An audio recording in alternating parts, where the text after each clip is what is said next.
Bonjour, je m'appelle Fanny Curzen, je suis restauratrice de sculpture.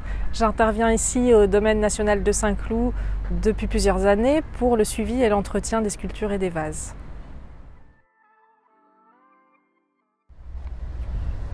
Alors chaque année, on vient faire un tour des sculptures et des vases du domaine national de Saint-Cloud pour déjà faire un suivi des altérations, voir en fonction de ce qu'on a observé l'année précédente, voir si ça a évolué ou pas, si de nouvelles altérations sont apparues et prévoir des interventions si nécessaire.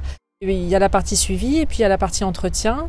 L'entretien, en général, c'est surtout au niveau des micro-organismes.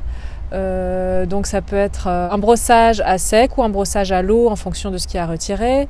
Ça peut être aussi le passage d'un produit biocide pour ralentir le développement des micro-organismes. Le produit biocide, souvent comme c'est en extérieur, on a besoin de bâcher la sculpture pendant environ une semaine pour qu'il ait le temps d'agir avant que la pluie le rince, s'il pleut pendant la période. Et puis si nécessaire sur certaines sculptures qui sont un peu plus abîmées, on va pouvoir venir faire des petites consolidations par la pose de solin, de mortier par exemple. Voilà, c'est des choses qui peuvent arriver, mais globalement le plus important c'est l'élimination des micro-organismes et le biocide.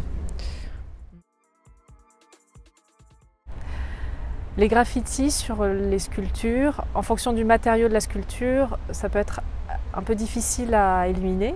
Si on a un marbre en bon état de conservation, qui a une surface polie, lisse, on peut le nettoyer en général assez facilement.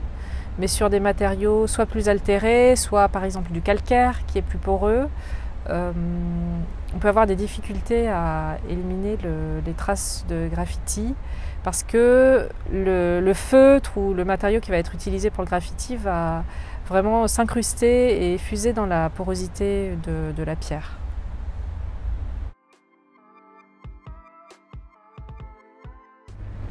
À l'issue de l'intervention, chaque année, en général à la fin du printemps, je fais un récapitulatif sous forme de fiche par œuvre pour faire le point sur les œuvres à surveiller, les œuvres qui semblent stables, les œuvres sur lesquelles il y a des interventions à prévoir.